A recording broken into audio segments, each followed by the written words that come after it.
Alors nous sommes dans un texte biblique et précisément dans le livre de Jean, l'apôtre Jean. Et Jean va nous rapporter une histoire qui concerne encore le Seigneur Jésus.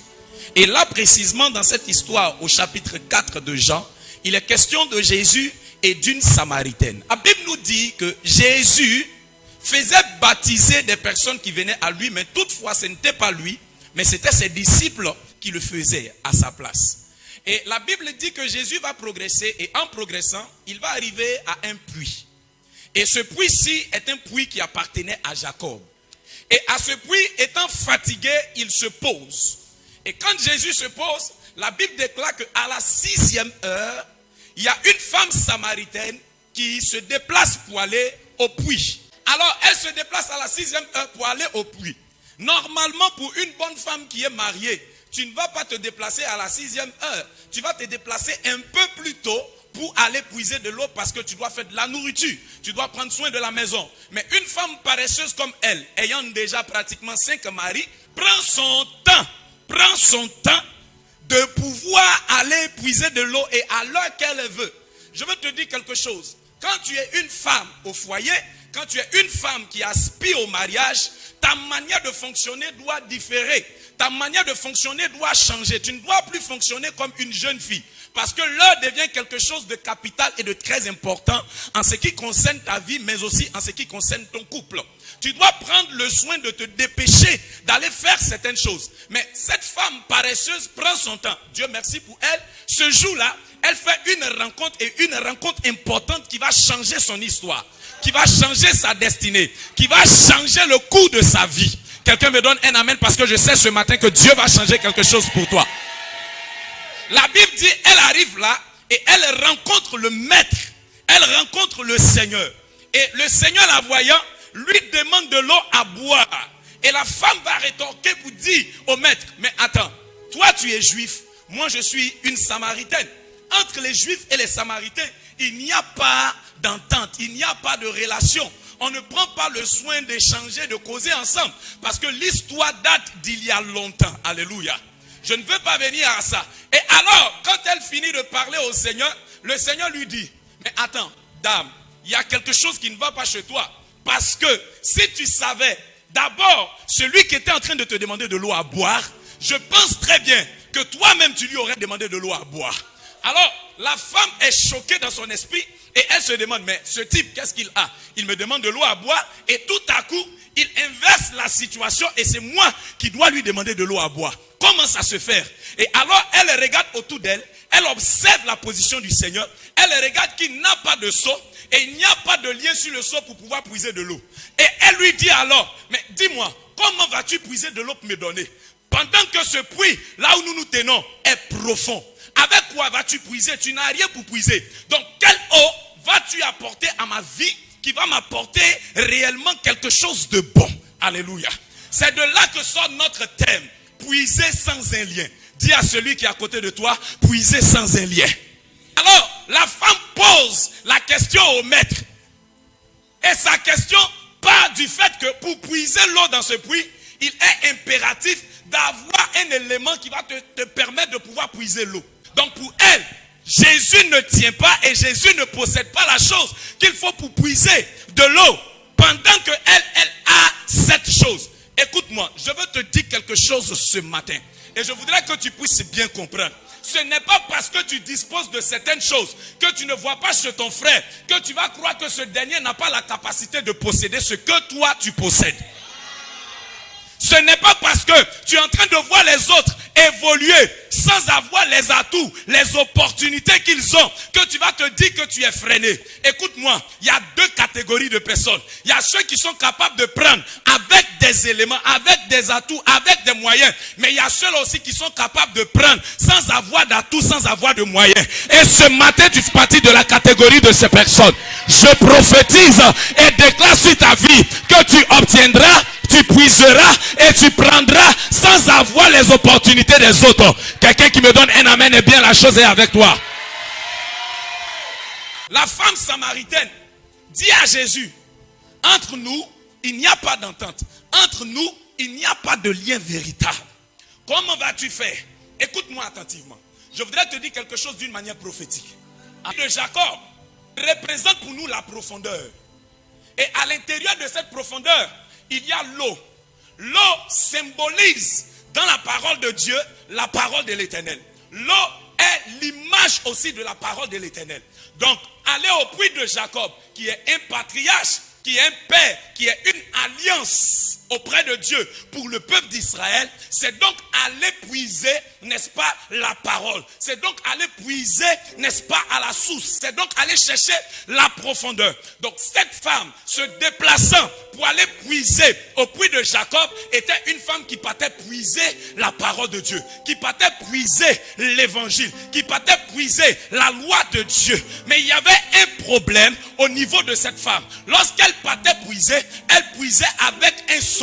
Elle puisait avec un lien qu'elle faisait descendre dans la profondeur du puits pour pouvoir puiser l'eau. Écoute-moi, comme je suis en train de te le dire, l'eau est symbolisée par la parole de Dieu. Donc, aller puiser avec le seau et avec la corde est en train de dire que cette Samaritaine partait à l'église, elle partait dans la maison de Dieu, elle partait là où il y avait les choses de Dieu, elle puisait, mais sauf que lorsqu'elle puisait, elle puisait à sa manière. Lorsqu'elle puisait selon sa mentalité. Lorsqu'elle puisait selon une accoutumance. Lorsqu'elle puisait, elle puisait selon ce qui était toujours et a toujours été. Mais ce jour-là, le Seigneur venait pour lui donner une nouvelle révélation de comment il fallait puiser la parole, puiser l'évangile, puiser la révélation, puiser la grâce pour passer à un autre niveau.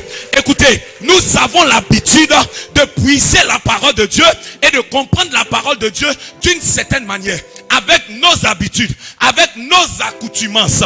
Mais Jésus dit, cette manière de puiser n'est pas l'excellente manière. Parce que en puisant de cette manière, tu auras toujours soif. Et ta soif ne sera pas étanchée. Tu vas dans la présence de Dieu. Tu vas à des programmes. On te prêche l'évangile. Mais lorsque tu sors de ce lieu, tu as l'impression que tu n'es pas encore satisfait de ta vie. Tu n'es pas encore satisfait de ton histoire. Tu n'es pas encore satisfait de ta vie spirituelle. Tu n'es pas encore satisfait de ta vie de prière. Tu n'es pas encore satisfait des choses qui te concernent entre toi et Dieu, mais aussi par rapport à tes projets et à tes objectifs. Donc Jésus lui dit, tant que tu puiseras de cette eau et de cette manière, tu auras toujours soif. C'est pourquoi les enfants de Dieu que nous sommes dans cette génération, notre soif n'est pas étanchée. Comment puisses-tu? Comment la femme chrétienne puisse-t-elle la parole de Yeshua HaMashiach? Comment l'homme chrétien puisse-t-il la parole de Yeshua HaMashiach? Vous verrez par la suite que le Seigneur va dire à cette femme, vous adorez ce que vous ne connaissez pas. Vous dites que c'est sur cette montagne et vous dites que c'est à Jérusalem. Mais je dis, il y a un temps, et ce temps est déjà arrivé, l'heure est déjà manifeste, où les véritables adorateurs adoreront le Père en esprit et en vérité. Ce matin, comment puisses-tu la parole de Dieu? Comment puisses-tu le réma de Dieu? Comment reçois-tu la pensée de Dieu?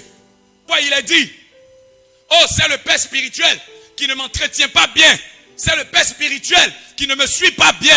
C'est le Père spirituel qui ne s'occupe pas de ma vie. C'est pourquoi je ne suis pas en train de monter. Non, le problème n'est pas le Père spirituel. Parce que le Père spirituel est comme le puits. Et c'est lui qui a la profondeur et qui vient te donner. C'est en lui que tu viens puiser. Et quand tu vas puiser, comment est-ce que tu puises le remas que Dieu te donne au travers de lui? La Bible dit, quelque chose va se produire en ce qui concerne Pierre. Et Jésus dit, il doit partir à la croix pour aller se livrer pour le salut de l'humanité. Pierre dit, ah non, à Dieu ne plaise. Pareille chose ne saurait se produire. Pareille chose ne pourrait se faire. Non, en ma présence, moi Pierre, Jésus, ça ne se produira pas. Jésus lui dit, Pierre, tu puises à la manière des hommes. Pierre, tu puises à la manière des hommes. Pierre, tu penses à la manière des hommes. Écoute-moi, ce que tu es en train de dire n'est pas une parole divine, c'est une parole d'homme. Et c'est une parole inspirée du diable. Pierre, le diable Il t'a réclamé pour te cribler comme du froment. Mais j'ai intercédé pour ta foi afin qu'elle ne défaille point. De sorte à ce que lorsque tu seras converti, tu puisses affermir tes frères. Pierre avait une manière de puiser. Lorsqu'ils étaient à Gethsémani et qu'on venait attraper Jésus, Pierre dit, non, le rhéma que j'ai, c'est mon couteau. Mais il a oublié que Jésus est la parole faite chair. Et alors Paul nous donne une révélation disant que l'épée de l'esprit, c'est la parole. À Gethsémani, il n'avait pas besoin de prendre son couteau parce que l'épée matérialisée de Dieu était à côté de lui. Cette épée avait la capacité de trancher l'oreille de Malchus, mais elle ne l'a pas faite. Pourquoi? Parce que tout simplement, la manière de Dieu de voir les choses est différente de la manière des hommes. Comment puisses-tu l'évangile? Comment puisses-tu la connaissance de Dieu? Ah papa, je ne comprends pas. Ma vie n'avance pas. Oui, cette femme a eu un premier mari. Sa vie n'a pas progressé. Un second mari, sa vie n'a pas progressé. Un troisième, sa vie n'a pas progressé. Un quatrième, sa vie n'a pas progressé. Le problème, ce ne sont pas les rencontres. Le problème, c'est comment tu vas à la rencontre. Dieu peut te donner de rencontrer un ministre. Mais comment tu vas à la rencontre de ce ministre? Elle a rencontré des hommes, mais les hommes n'étaient pas pour elle. Oh my God. Pour s'approprier une rencontre, il faut te trouver quelque part dans une dimension. Il y a des rencontres que tu vas avoir, mais ces rencontres ne vont pas demeurer. Le premier mari n'est pas resté. Le second n'est pas resté. Le troisième n'est pas resté. Parce que tout dépendait de comment cette femme allait à la rencontre de cet homme. Elle était belle sûrement. C'est pourquoi elle en a eu au moins jusqu'à 6. Elle était belle. Ça c'était vrai. Certainement, elle avait la forme guitare, comme on peut le souhaiter nous les hommes. Certainement, elle avait le teint qui tue. Ça c'était vrai. Mais les hommes ne sont pas restés. Le problème, ce n'est pas ta beauté ou ta bellesse. Le problème, c'est comment tu vas à la rencontre de ta destinée. Non, papa, j'ai rencontré un tel homme. Non, papa, j'ai rencontré un tel monsieur. Il est posé, il est assis. Le monsieur est stable, mais tu constates que la relation est instable. C'est un homme posé, mais tu constates que votre affaire n'est pas bien déposée. Parfois, nous les hommes, nous accusons et acculons aussi les femmes. Mais il faut aussi voir aussi, toi aussi, tu n'as pas de responsabilité. Comment es-tu allé dans cette affaire?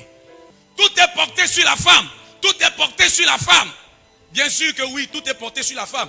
Mais l'homme a sa part de responsabilité.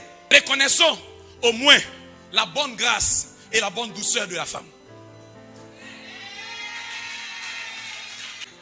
Si la femme n'était pas intelligente, le diable n'allait jamais aller vers elle. Les hommes puissants vont vers ceux qui sont puissants. Un adage dit, les oiseaux de même plumage volent ensemble. C'est parce que la femme avait une capacité de voir très loin que le diable a vu en elle un danger permanent de pouvoir le freiner lui. Donc dans une maison, si tu dois attaquer comme Jésus l'a dit, quand on entre dans une maison, on lit d'abord l'homme fort. Donc dans le jardin d'Éden, la personne qui était puissante, ce n'était pas l'homme. La personne qui était puissante, c'était la femme. C'est pourquoi le diable est parti d'abord pour l'attaquer. La Bible n'a jamais dit, celui qui a trouvé un homme a trouvé le bonheur. Celui qui a trouvé une femme a trouvé le bonheur.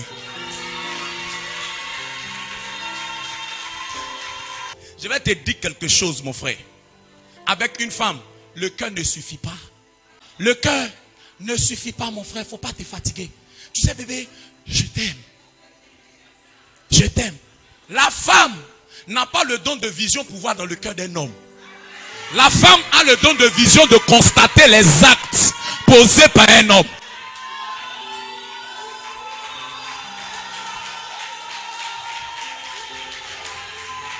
Et l'homme, lui, il a le pouvoir de canaliser les choses en ce qui concerne cet amour. Est-ce que tu peux bien acclamer le Seigneur Jésus? Alors, je suis allé fléchir mes genoux. J'ai dit, Père, qu'est-ce qui se passe? Je rencontre tout ce qui est bon, mais tout ce qui est bon disparaît. La nuit, après avoir prié, je reçois un message de la part de mon père disant, voici le problème. Et l'ange m'apparaît et puis me parle correctement. Soigne ton image. La femme ne regarde pas ce qu'il y a dans ton cœur. Ta manière d'aller à la rencontre est un problème. Quand je finis d'entendre tout ça, je suis bien heureux. Je me lève et je fais encore une autre prière. Père, ce que tu m'as dit, j'ai compris. Je vais m'y exécuter. Mais attends. La femme qui doit venir, c'est qui?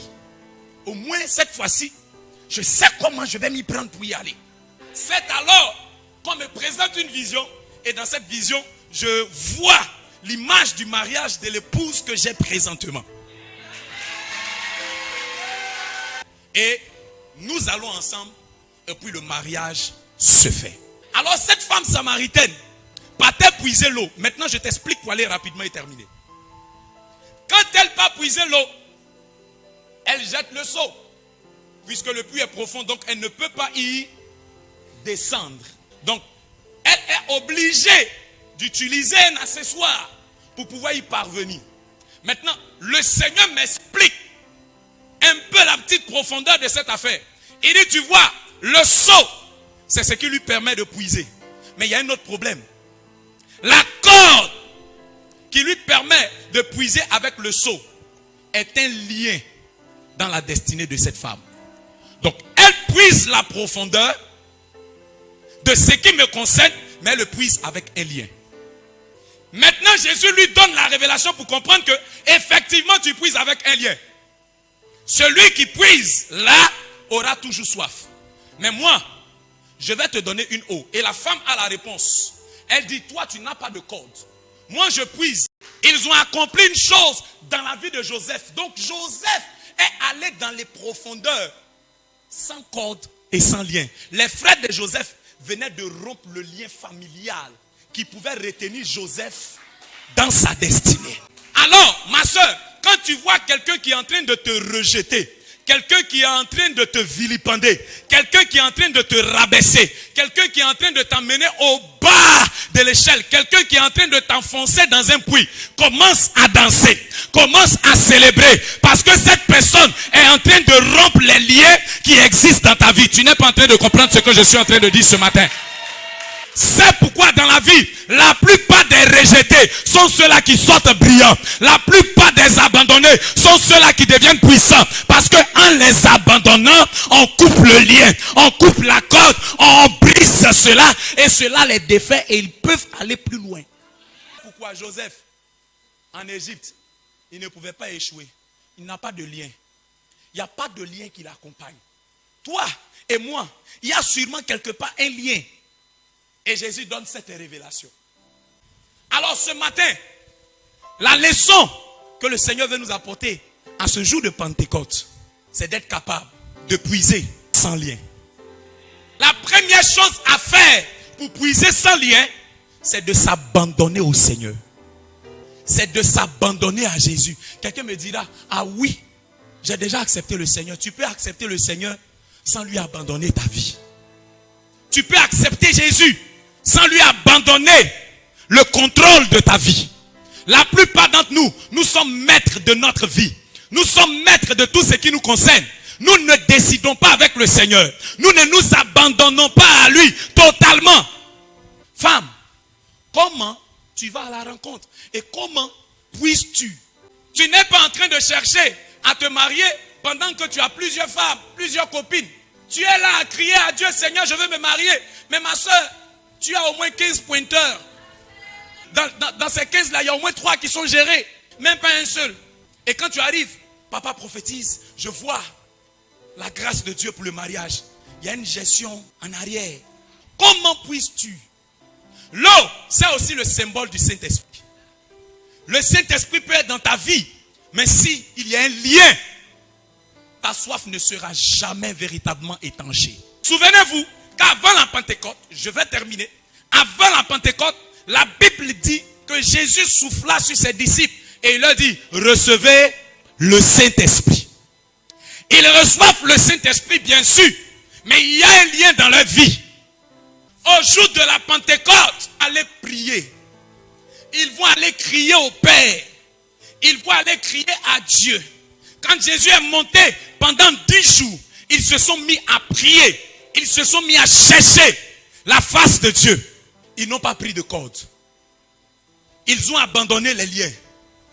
Pierre qui ne pouvait pas prier avant, ne serait-ce qu'une seule heure à Gethsémani, pendant 10 jours d'affilée, était en prière. Quand le lien est dans ta vie, il ne peut pas y avoir une constance dans ta prière. Il ne peut pas y avoir une constance lorsqu'il s'agirait de la méditation de la parole de Dieu. Il ne peut pas y avoir de constance. Lorsque Pierre a compris, les données ont changé. Et la Bible dit cette fois-ci, ce qu'ils vont puiser, ce n'est pas seulement la réception. Ce qu'ils vont puiser, ils vont avoir la révélation du revêtement. Ils puisaient une portion. Jésus leur avait donné une portion. Mais à la Pentecôte, lorsque les liens vont être brisés, c'est un revêtement. Et lorsqu'ils reçoivent le Saint-Esprit, la Bible dit, ils se mettent à parler en d'autres langues. Oh, ce qu'ils parlaient, ce n'était pas Riatabro, Satare, Tézé. Ils ont parlé dans des ethnies africaines. Quand tu montes dans la dimension et dans la grâce, tu peux parler un autre langage qui n'est pas le langage habituel que tu as. Quand tu montes dans la dimension, tu es capable d'avoir le langage d'un ministre sans être un ministre. Quand tu montes dans la dimension, tu es capable d'avoir le langage d'un grand homme d'affaires sans en être un au préalable. Les liens ont la faculté de te garder dans ta même dimension, mais te laissant t'approcher de Dieu. Lorsque celui-ci est rompu par la grâce de l'Éternel, tu as la capacité de parler un autre langage qui est différent du langage que tu avais l'habitude de parler. Papa, lorsqu'ils ont coupé le lien, qu'ils ont rompu le lien par la prière, il y avait une prophétie qui avait été donnée dans le passé. Il y avait une prophétie qui avait été relâchée dans le passé par le prophète Joël, disant dans les derniers temps, je répandrai de mon esprit sur toute chair. Vos fils, vos filles vont prophétiser. Vos jeunes gens vont avoir des visions. Vos vieillards auront des songes. Écoute-moi, au jour de la Pentecôte, parce qu'ils ont animé la prière et qu'ils ont rompu le lien et qu'ils sont passés à un autre niveau. La prophétie de Joël, que Joël n'a pas pu voir. Pierre et ses frères, Pierre et ses sœurs ont eu la capacité de lancer un hameçon dans le passé pour récupérer cette prophétie et l'amener dans le présent. Je ne sais pas quelle prophétie qui t'a dans ta vie, mais lorsque la grâce de Dieu va te propulser plus loin, tu seras capable de pouvoir ramener cette chose qui n'était pas dans ton présent,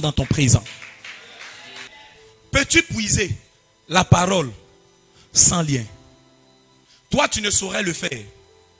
En conclusion, la seule personne capable de puiser l'eau, de puiser sans un lien, c'est le Maître. Jésus de Nazareth. C'est pourquoi Paul, avec une brillance, avec une intelligence surnaturelle, dit, si je vis, ce n'est plus moi qui vis, c'est Christ qui vit en moi. De sorte que lorsque j'irai puiser, ça ne sera plus Paul qui puise, ça sera Jésus qui puise. Et quand Jésus puise, il n'y a pas de lien. Et s'il n'y a pas de lien, ta prophétie s'accomplira. S'il n'y a pas de lien, tu progresseras. S'il n'y a pas de lien, ton environnement va changer dans le plan spirituel. S'il n'y a pas de lien, tu vas avancer au nom de Jésus-Christ de Nazareth. Quelqu'un qui me dit amen est bien. Que cette parole soit ton partage.